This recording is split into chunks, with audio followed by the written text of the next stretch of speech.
네, 이번 시간에 소득세법 짝수 문제 한번 풀어보겠습니다. 먼저 총설부터 풀어볼게요. 354페이지 문제 2번입니다. 소득세법상 과세기간에 대한 다음의 설명 중 옳지 않은 것은 정답은 4번인데요. 거주자가 폐업을 하는 경우 1월 1일부터 폐업일이 아니라 역시 거주자 같은 경우에는 1월 1일부터 12월 31일까지로 고정되어 있는 것이죠. 그래서 정답은 4번이 되겠습니다. 폐업일이 아니라 12월 31일입니다. 문제 4번 볼게요. 다음 중 소득세의 납세 의무에 관한 설명으로 옳지 않은 것은 25년 기준이라 되어 있네요. 동그라미 3번이 정답인데요. 소득세법은 개인 단위 가세 제도를 원칙으로 하되 까지 맞죠? 예외적으로 부부가 공동으로 사업을 경영하는 경우에는 무조건 합산 과세한다. 우리 공동사업자 합산 과세 규정이 있었는데 이게 공동사업을 한다고 전부 다 과세하는 것은 아니고 예외적으로 한쪽으로 고의로 조세를 회피하기 위해 소득을 몰아주거나 하는 그런 요건을 충족하는 경우에만 합산 과세하고 기본적으로는 개인별 인 단위로 과세를 하는 것이 원칙인 거죠. 그래서 무조건 합산 과세한다는 표현이 틀렸으니까 정답은 3번이 되겠습니다. 문제 6번 볼게요. 다음 중 우리나라의 소득세에 관한 설명으로 옳지 않은 것은 정답은 3번인데요. 소득세는 납세 의무자가 과세 표준 확정 신고를 하더라도 소득세가 확정되지 않고 정부가 결정함으로써 비로소 확정된다. 우리 소득세 같은 경우에는 개인이 신고를 하면 그 신고하는 것에 대해서 확정력이 있어요. 단 그 신고 기한까지 신고를 해야 돼요. 우리 종합소득세 같은 경우에는 5월 31일까지 신고를 하는 것이죠. 그러면 5월 달에 5월 31일 안에 신고를 하면 그 자체로 확정을 갖는데 예외적으로 5월 31일이 넘어서 기한 후 신고를 했다. 이러한 경우에는 확정력이 없어요. 근데 기본적으로 과세기간 내에 확정 신고를 하는 경우에는 그 자체로 확정력이 있으니까 정부가 결정함으로써 비로소 확정된다라는 표현은 틀린 표현이죠. 이거는 기한 후 신고일 때만 영향을 미치는 겁니다. 그래서 틀린 것은 3번입니다. 다음 우리 소득세 계산 구조 문제 2번 보겠습니다. 358페이지 문제 2번. 다음은 문구류 소매업을 영위하는 거주자 김삼일 씨의 25년 소득 금액입니다. 아래의 소득 이외에 다른 소득이 없는 경우에 종합소득세 신고 시 반드시 포함해야 할 소득은 무엇입니까? 네, 정답은 2번인데요. 우리 문구 소매업의 운영 수익 같은 경우에는 사업소득으로 보는 것이죠. 사업소득 같은 경우에는 종합소득 신고 반드시 종합소득 신고를 해야 되는 것입니다. 그래서 정답은 2번이고 다른 지문을 보면 동그라미 1번 은행 예금에서 발생한 이자 수익인데 2천만 원이에요. 우리 2천만 원 이하의 금융소득 같은 경우에는 분리과세를 할 수 있으니까 반드시 종합소득세 신고 시 포함해야 될 필요는 없는 것이고요. 동그라미 3번 복권 당첨 소득, 기타 소득이죠. 그런데 우리 복권 당첨 소득 같은 경우에는 무조건 분리과세를 하는 소득입니다. 그래서 3번도 틀린 표현이고 틀린 것이고 동그라미 4번 보유 주식 처분 시 발생한 이익. 우리 주식 같은 경우에 국내 주식 같은 경우에는 그걸 처분한다 하더라도 소득금액에 포함하지 않아요. 우리 국내 주식 시장을 활성화시키기 위해서 그래서 이 배당 소득 같은 경우에만 우리가 그 종합소득으로 포함하는 것이지 물론 그것도 2천만 원을 초과하는 부분에만 무조건 종합과세하는 것이고 주식을 처분하는 것에서는 우리가 종합소득세 신고 시 포함해야 될 신고가 소득이 아니다. 종합소득세가 아니라도 기본적으로 소득의 범위에 포함되지 않아요. 그래서 정답은 2번이 되겠습니다. 그 다음 우리 금융소득에 대해서 한번 볼게요. 금융소득 372페이지 문제 2번입니다. 다음 중 소득세법상 이자 소득에 관한 설명으로 옳지 않은 것은 정답은 1번인데요. 자금 대여를 영업으로 하는 자가 금전을 대여하여 얻은 이익은 이자 소득이 아니라 사업 소득이죠. 자금 대여를 주업으로 한대요. 그렇다면 이분은 자금 대여를 하는 일이 사업이니까 이러한 경우에는 대부업으로 사업소득으로 과세가 되는 것입니다. 그래서 1번이 틀린 표현이고요. 네, 문제 4번 보겠습니다. 거주자 김삼일 씨의 25년의 기속 금융소득의 내역은 다음과 같습니다. 종합과세되는 금융소득액을 계산하면 얼마인가? 우리 금융소득 계산할 때 기억나십니까? 그 틀이 있었는데 그 틀에 따라 풀어보는 습관을 기르시면 좋을 것 같습니다. 한번 그려볼게요. 처음에 문제 풀기 전에 이자 소득, 배당 소득이 있는데 우리가 그로스업 안 되는 게 있고 그로스업 되는 게 있었습니다. 그리고 가로에는 조건부 과세가 되냐, 무조건부 과세가 되냐, 출자 공동사업 배당 소득이냐 이렇게 있고 이제 문제를 풀면서 하나하나 숫자를 집어넣으시면 될 것 같습니다. 양갈로 1번 주권 상장 법인으로부터 받은 배당 본래 그로스업 대상인 배당이래요. 배당에 그로스업 되는 것이니까 3천만 원 조건부가 되겠죠. 별일 없으면. 두 번째, 공익신탁의 이익. 이거는 아예 비과세인 소득이에요. 그러니까 여기에 들어갈 소득은 아니고요. 동그라미 3번, 개인종합자산관리 계좌에서 발생한 배당소득. 우리 ISA 계좌에서 발생한 배당소득인데 100만 원 같은 경우에는 우리 배당소득 여기에 포함되는 과세가 아니고, 그리고 일정 금액 이하인 경우에는 비과세 배당소득입니다. 그래서 3번도 틀린, 3번도 들어가야 되는 소득이 아니고요. 동그라미 4번 3% 재평가 적립금 감액 배당. 요거 살짝 어려운 내용인데요. 한번 설명만 들으시고 본인이 캐치할 수 있으면 가져가면 좋을 것 같아요. 3% 재평가 적립금 감액 배당 같은 경우에는 원칙은 이게 자본 준비금을 감액하여 받는 배당이기 때문에 우리는 배당 소득으로 보지 않습니다. 그래서 원칙으로 자본 적립금, 그러니까 자본 적립금이 내 돈인 거죠. 내 돈을 빼서 감액 배당 가져가는 거는 원칙적으로 배당 소득이 아닙니다. 근데 예외적으로 3% 재평가 적립금은 이게 법인 단계에서 자본 적립금 감액이랑은 일반적인 자본 적립금 감액이랑은 조금 다른 유형의 감액 적립금이라 봐가지고 요거는 배당 소득으로 봅니다. 그래서 원칙적인 자본 적립금 감액 배당은 배당 소득으로 보지 않는데 3% 재평가 적립금은 배당 소득으로 본다. 근데 3% 적립금 같은 경우에는 지급하는 법인 단계에서 법인세가 과세되지 않아요. 법인세 과세되지 않습니다. 그렇기 때문에 지급받는 입장에서는 이미 법인세가 과세되지 않았으니까 이 단계에서 과세를 해도 이중과세에 문제가 없기 때문에 그로스업을 해주지 않습니다. 우리 그로스업 같은 경우에는 기본적으로 법인세가 과세되는 소득을 개인이 받을 때 이중과세되는 문제를 해결해주기 위해서 그로스업을 해주고 배당세액 공제를 해주는 것인데, 이거 같은 경우에는 지급 법인 단계에서 법인세가 과세되지 않았으니까 지급받는 개인 경우에 이중과세에 대한 조치를 해주지 않는다. 즉 그로스업 해주지 않는다라고 보시면 될 것 같습니다. 그러면 돌아가서 다시 양갈로 4번 3% 재평가 적립금 감액 배당금 500만 원 같은 경우에는 배당 소득은 맞는데 우리가 그로스업 되지 않는 금액이니까 여기 들어가게 맞습니다. 동그라미 5번 양갈로 5번 국외은행 이자. 우리가 은행 이자 소득인데 국외에서 받은 거니까 무조건 종합과세되는 이자 소득에 포함되겠네요. 700만 원. 그러면 종합과세되는 금융소득 구하면 3,500에 700만 원 하면 4,200만 원이죠. 거기에다가 우리가 그로스업 되는 거 요거 한번 해줘야 되겠죠. 그로스업 어떻게 되냐면은 3천만 원인데 우리가 한도가 있습니다. 총 단 4,200만 원에서 2천만 원 초과하는 범위만 그로스업 해주는 것이죠. 여기에 10%만 해줍니다. 그러면 22에 10%니까 이게 220만 원이 되겠네요. 그러면 더하면 4,420만 원이 총 종합과세되는 금융소득이 되겠습니다. 정답은 3번입니다. 문제 6번. 다음에 금융소득이 종합과세되어 기본세율이 적용되는 경우 그로스업 대상인 것은, 정답은 1번인데요. 주권상장법인의 주식배당 같은 경우에는 일반적인 배당소득이니까 요거랑 같은 것이죠. 그로스업 되는 게 맞고요. 2번 출자공동사업자의 배당소득. 요거 원칙이 사업소득과 성질이 비슷한 거니까 당연히 그로스업 안 되는 게 맞는 것이고, 3% 방금 배운 것이죠. 그로스업 안 된다. 4번 외국법인의 현금 배당. 우리가 현금 배당 같은 경우에 내국법인으로 받은 것만 그로스업이 되는 것입니다. 내국법인으로 받고 그것이 법인세가 과세되고 지급받는 개인의 종합소득에 과세되는 경우에만 그로스업이 적용되는 것입니다. 그렇기 때문에 4번도 그로스업 적용 대상이 아니고 그로스업 적용 대상인 것은 1번 되겠습니다.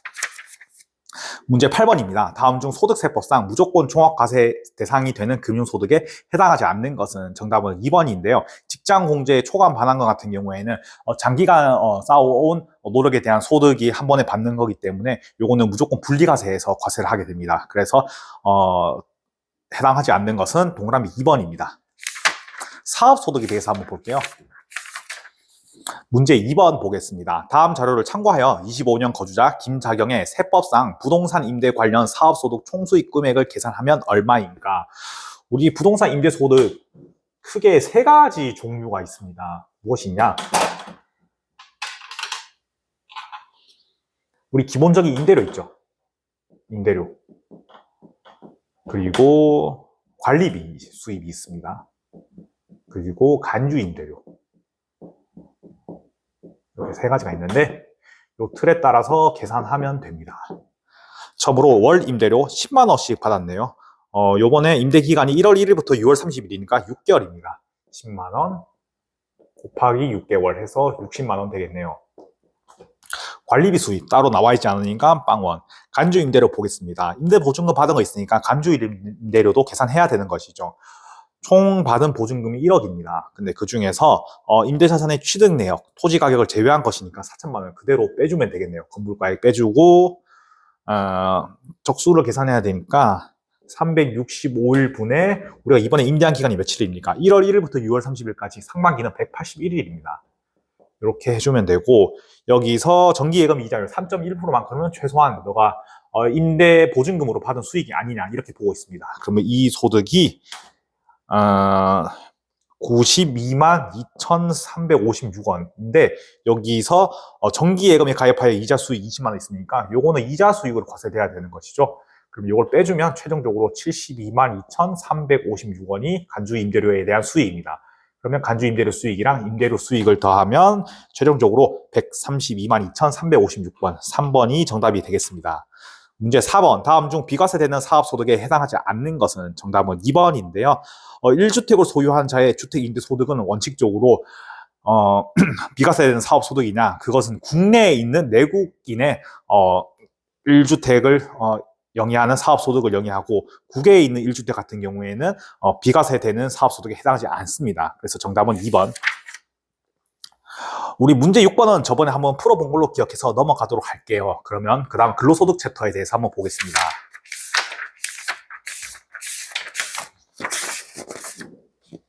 (398페이지) 문제 2번입니다. 근로소득에 대한 설명으로 다음 중 옳지 않은 것은 정답은 4번인데요.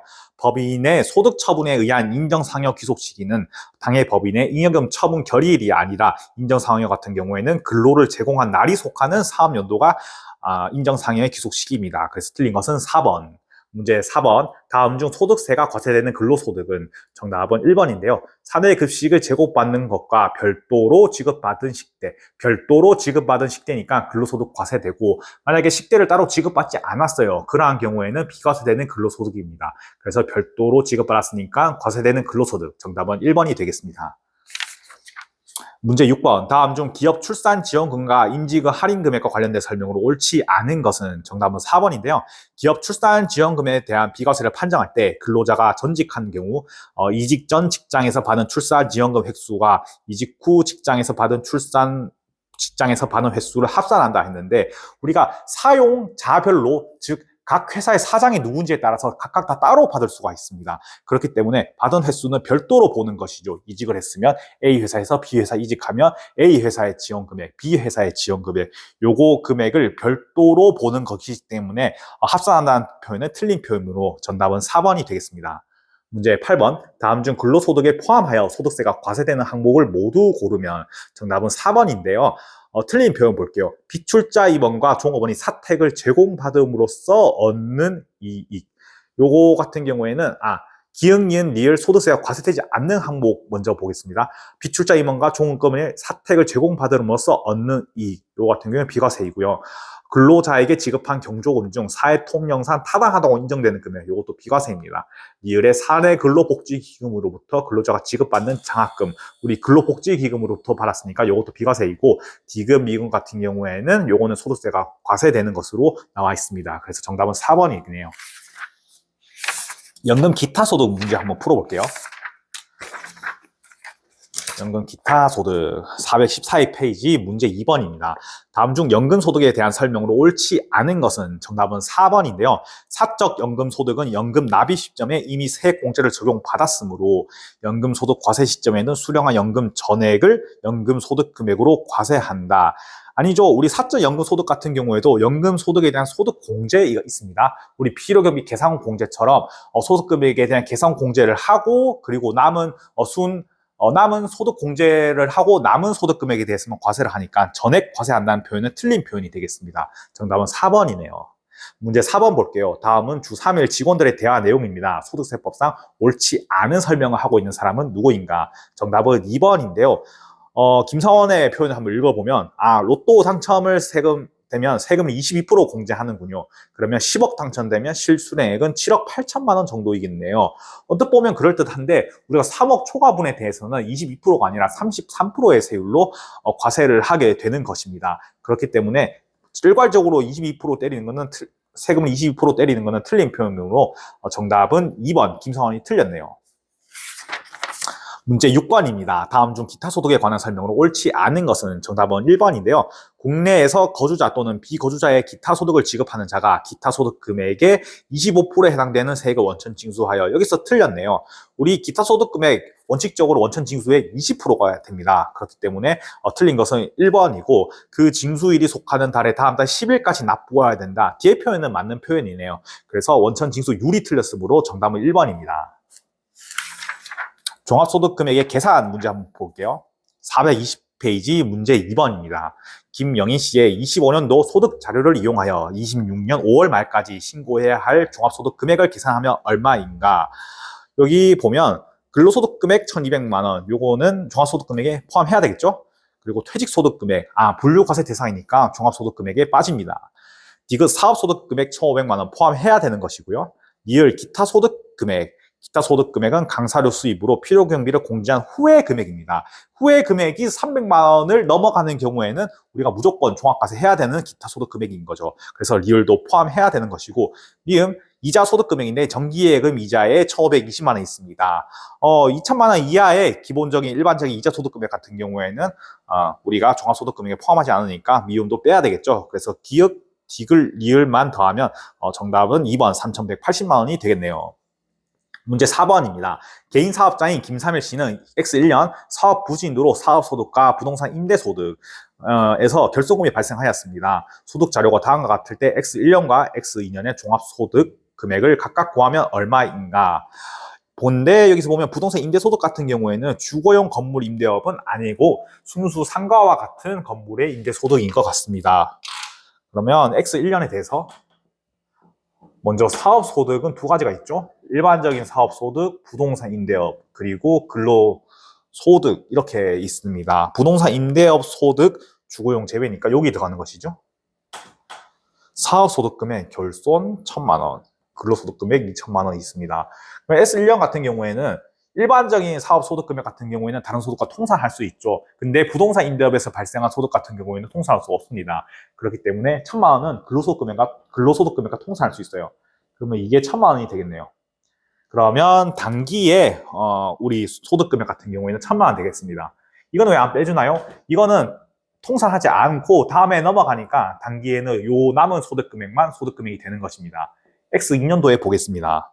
부동산 임대업 500만 원, 사업소득 금액 1,200만 원, 근로소득 금액 2천만 원이 됩니다. 그러면 따로 통산할 거 없는데 작년에 부동산 임대업 발생한 소득 같은 경우에는 올해 부동산 임대업에서만 통산할 수 있습니다.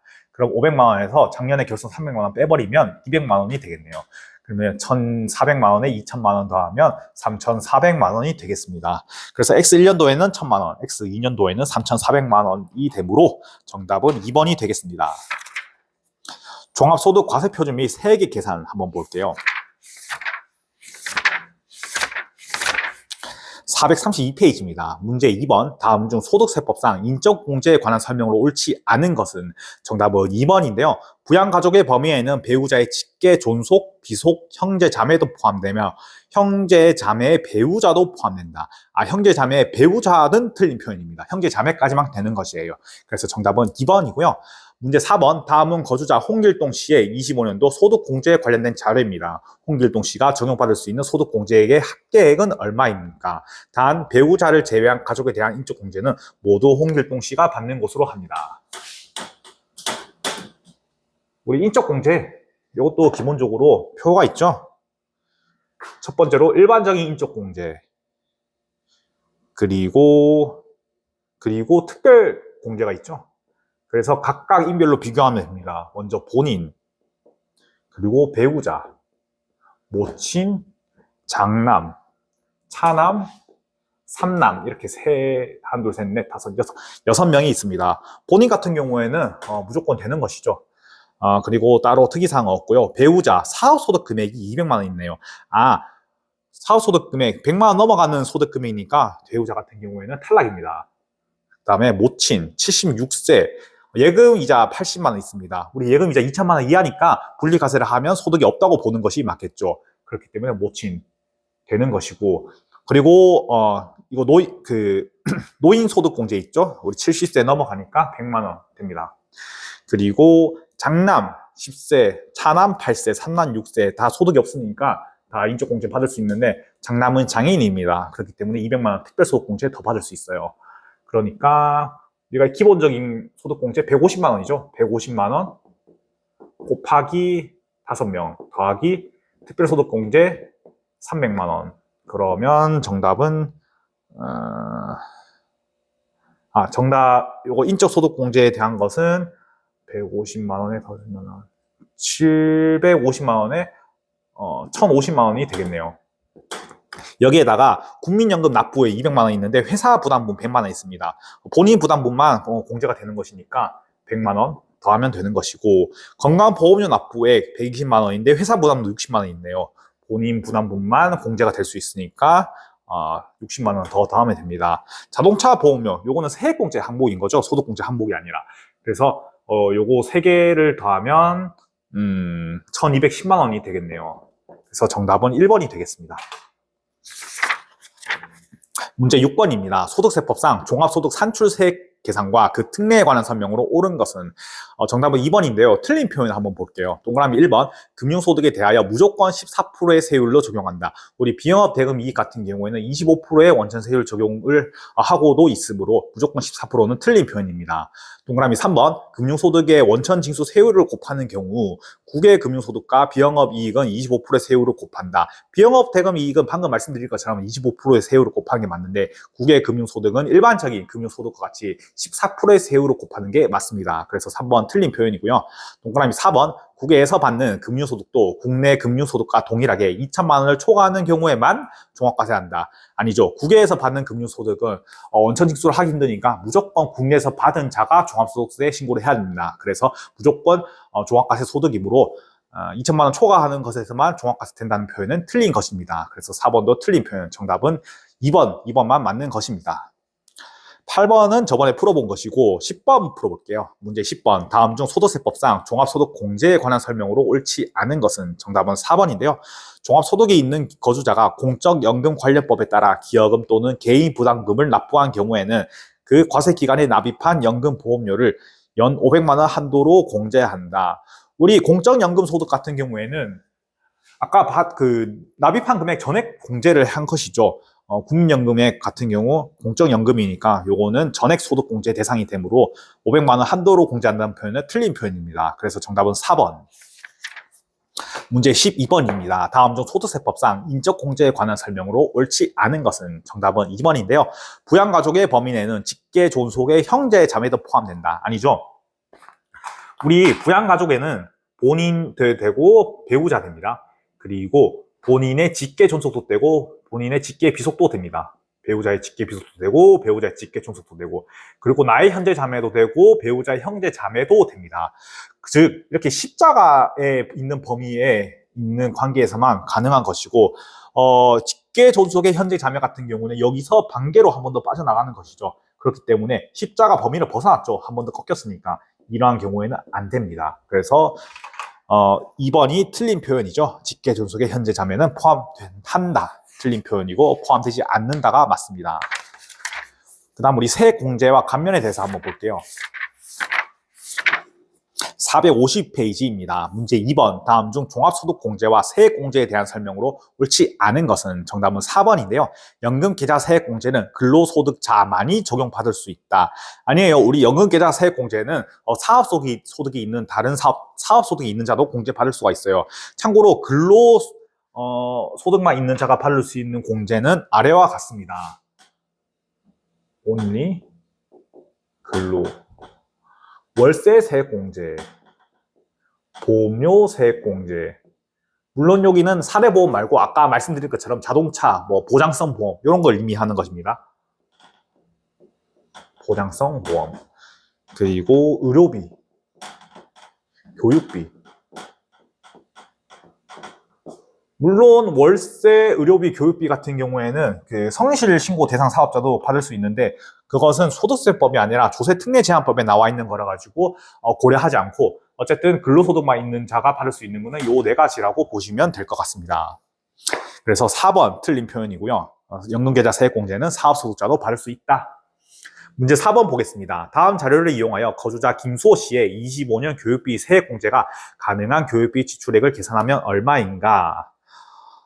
교육비 지출액, 니은 볼게요. 장남의 대학원 학비 1,000만 원. 장남, 우리 대학원 같은 경우에는 본인만 되는 것이죠. 그래서 장남 대학원 학비는 안 되고요. 차남의 대학교 학비 500만 원. 차남이 근데 사업소득 금액이 200만 원 있어요. 사업소득 금액이 100만 원 이상 있으면 우리 100만 원을 초과한 게 된 경우에는 안 됩니다. 소득 그 요건에 탈락되기 때문에. 그래서 차남은 자기가 번 돈으로 안타깝지만 대학교를 갈 수밖에 없겠네요. 장녀의 고등학교 학비. 장녀 같은 경우에는 정기예금 이자 50만 원 있습니다. 2천만 원 이하니까 분리과세 되는 것이고 300만 원까지 가능합니다. 차녀의 외국어 대학원 학비. 차녀가 중학생이에요. 우리 학원 같은 경우에는 유치원생, 초등학교를 취약하지 않은 미취학 아동만 공제가 되는 것이고 만약에 초등학생부터는 입학했다. 그러면 그 다음부터는 학원비는 공제가 되지 않습니다. 그래서 되는 것은 장례 고등학교 학비 이것만 유일하네요. 300만 원이 정답이니까 정답은 2번이 되겠습니다. 문제 6번입니다. 다음은 김삼일 회계사 홈페이지에 있는 연말 정산 사례, 상담 사례를 모은 것입니다. 상담 사례 답변 중 옳지 않은 것은 정답은 3번인데요. 질문 3번 한번 볼게요. 아이가 아파서 비골에서 수술을 받았습니다. 이거 의료비 세액공제 받을 수 있나요? 답변 보니까 국내뿐만 아니라 국외에서 지출한 의료비도 세액공제 가능합니다 했는데 우리 의료비 같은 경우에는 국내에서 지출한 것만 가능해요. 우리 국내에도 의료비 수준이 훨씬 좋은데 굳이 해외까지 가서 의료비 지출한 것까지 우리가 그 혜택 줄 필요가 있느냐 이런 취지라고 볼 수 있는데 어쨌든 해외에서 지출한 의료비는 의료비 세액공제가 되지 않습니다. 근데 된다고 했으니까 틀린 것은 답변 3이 되겠네요. 문제 8번입니다. 거주자의 근로자 갑의 25년도 자료를 기초로 의료비 세액공제액을 계산하면 얼마인가? 이것도 한번 그려서 보겠습니다.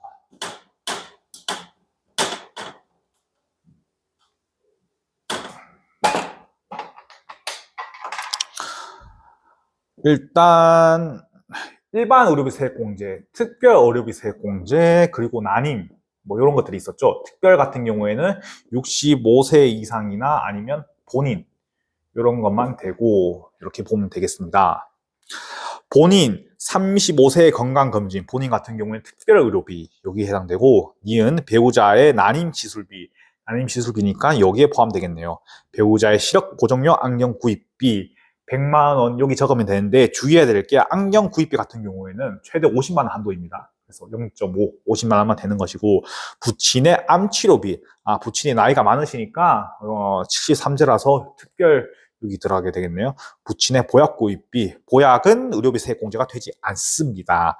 그러면 이제 의료비 세액공제 포함되는데 우리 다 해주는 게 아니고 총 급여액의 3%를 초과하는 부분만 해주는 것이죠. 그러면 총 급여액 6,200만 원인데 비과세 소득 200만 원 있으니까 요건 빼주고 거기에 3% 하면 우리가 6천만 원에 3%니까 180만 원이 되겠네요. 즉 180만 원 초과하는 의료비만 세액공제 대상입니다. 그러면 180만 원 일단 50만 원 빼주고 그리고 120만 원도 여기서 빼줘야 되겠네요. 그것만 되는 것이니까 그러면 40만 원 되고 800만 원 되겠습니다. 40만 원이 아니고 이게 700만 원이죠. 700만 원에서 120만 원 빼면 580만 원이 되겠네요. 그러면 580만 원 이 부분에서는 15% 세액공제 되는 것이고 그리고 난임 시술비 같은 경우에는 현재 30% 세액공제하고 있습니다. 그래서 요거 다 더하면 정답은 325만 5천 원이 됩니다. 정답은 1번이 되겠네요. 문제 10번입니다. 다음을 바탕으로 근로자 김삼일 씨의 교육비 세액공제액을 계산하면 얼마인가? 이것도 한번 따져보면 되죠. 본인의 대학원 학비, 대학원 학비인데 본인 거니까 600만 원 됩니다. 총 급여액 500만 원이 있는 배우자의 대학교 학비. 배우자 대학교 학비 되는데 소득 요건 따져봐야죠. 근데 총 급여액 500만 원까지는 우리가 그 소득 요건을 충족한다고 봅니다. 참고로 다시 말씀드리면 근로소득만 있는 거 있는 자 같은 경우에는 총 급여 500만 원까지는 소득 요건을 충족한다고 보고, 그 외에 뭐 그 기타 소득, 뭐 사업 소득 이런 것 같은 경우에는 소득 금액이 100만 원을 넘어간다. 그런 경우에는 소득 요건을 충족하지 않습니다. 그래서 500만 원까지니까 요거 되는 것이고, 세 번째 15세인 장녀의 중학교 학비 따로 뭐 소득 요건이 없죠. 되는 것이고, 7세인 자녀의 유치원 학비, 7세니까 미취학 하도이죠. 그러면 유치원도 되는 것입니다. 그래서 네 번째 것도 되고 다 되네요. 그러면 요거 네 개 다 더하면 얼마입니까? 1000만 원, 1250만 원, 1400만 원이겠네요. 교육비 세액 공제 15% 단일 공제인 거죠. 그러면 정답은 210만 원 되겠습니다. 정답은 4번. 우리 퇴직소득세 요거는 넘어갈게요. 아직 배우지 않았으니까. 그 다음에 원천징수 문제 한번 보겠습니다. 원천징수 468페이지 문제 2번입니다. 다음은 원천소득에 대한 원천징수 세율이다. 옳지 않은 것은 정답은 3번인데요. 일용근로자의 근로소득 같은 경우에는 6% 단일 세율로 과세를 합니다. 우리 소득세 같은 경우에 제일 낮은 세율이 6%인 거죠. 그걸로 일용소득자를 과세한다고 보시면 돼요. 그래서 10%가 아니라 6%입니다. 틀린 표현은 3번이네요. 문제 4번. 거주자에게 소득을 지급하는 경우 다음 중 소득세법상 원천징수 의무가 없는 소득은 정답은 4번입니다. 우리 배우지 않았는데 양도소득 같은 경우에는 따로 원천징수 의무가 없어요. 내가 판 소득에 대해서 상대방이 내가 판 소득에 대해서 어떤 납부할 세액이 있다. 따로 상대방이 나한테 뭐 돈을 떼가는 거 없고 판 사람이 전부 다 그 세금을 납부해야 되는 것입니다. 따로 원천징수 제도가 없다. 양도소득은 알고 계시면 될 것 같고, 문제 6번 보겠습니다. 다음 중 예납적 원천징수와 완납적 원천징수에 관한 비교 내용으로 옳지 않은 것은 정답은 4번인데요. 예납적 원천징수, 불기가세소득이라고 적혀 있는데, 예납적 원천징수는 미리 떼고 뒤에 종합소득세의 기납부세액으로 공제를 하는 것이죠. 그렇기 때문에 분리과세 대상 이외의 소득이 예납적 원천징수고, 완납적 원천징수는 분리과세를 함으로써 그 납세 의무가 종결되니까 완납, 완료했다. 이런 의미로 분리과세 소득이 완납적 원천징수가 되는 것입니다. 정답은 4번이 되겠네요. 연말정산 문제 볼게요. 474페이지 문제 2번입니다. 다음은 홍길동 회계사의 홈페이지에 있는 연말정산에 대한 상담 사례를 모은 것입니다. 상담 사례 중 틀린 답변은 어느 것입니까? 정답은 2번인데요.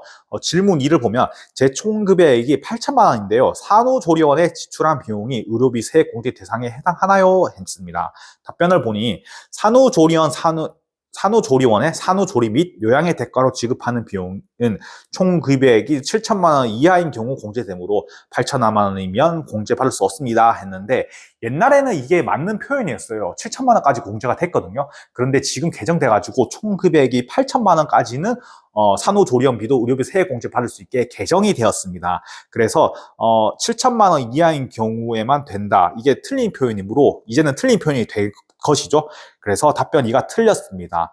이분은 아직도 그 옛날 개정되기 전 것을 가지고 답변을 하신 것 같아요. 그래서 2번이 틀렸다. 그 다음에 양도소득세, 이것도 배우지 않았으니까 넘어갈게요. 그 다음 신고 납부 및 결정과 징수에 대해서 한번 보겠습니다.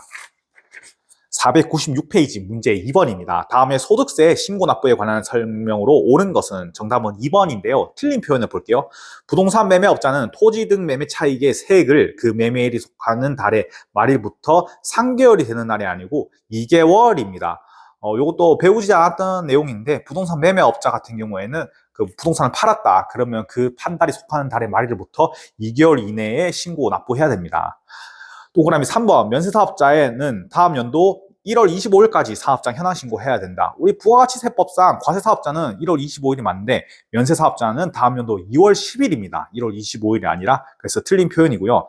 동그라미 4번 양도소득세 과세 대상에 해당하는 주식을 양도한 자는 양도일이 속하는 달에 말일부터 2개월 이내 신고해야 된다. 이것도 배운 건 아닌데 참고로 들으시면, 일반적인 양도소득세 같은 경우에는 양도하는 달이 속한 달의 말일로부터 2개월 이내 신고해야 돼요. 아파트를 3월 10일에 팔았다. 그러면 그 달의 말일이 3월 30일인 거죠. 그때부터 두 달 뒤니까 5월 31일까지 양도소득세 신고해야 되는데, 주식 같은 경우에는 양도한 달의 반기의 말일부터 반기의 말일로부터 2개월 내입니다. 반기의 말일이니까 똑같이 3월 10일에 주식을 팔았으면 그 단기가 언제입니까? 6월 30일인 것이죠. 6월 30일. 그럼 6월 30일부터 두 달이 지난 8월 30일까지 신고를 하는 것입니다. 그렇기 때문에 4번 주식 같은 경우에는 양도일이 속한 달의 말일이 아니라 달의 말일로부터 반기의 말일로부터 2개월 이내니까 4번도 틀린 표현이 되겠습니다. 2번만 옳은 표현입니다. 문제 4번입니다. 다음 중 소득세법상 신고납부에 관한 설명으로 옳지 않은 것은 정답은 3번인데요. 중간예납세액이 100만 원 미만일 경우에는 중간예납세액을 징수하지 아니한다. 100만 원이 아니라 50만 원입니다. 중간예납세액 50만 원 미만일 경우에만 중간예납세액을 징수하지 않습니다. 그래서 3번이 틀렸습니다. 우리 여기까지 보고 다음 시간에 법인세 짝수법 문제풀이 한번 해보도록 하겠습니다. 수고하셨습니다.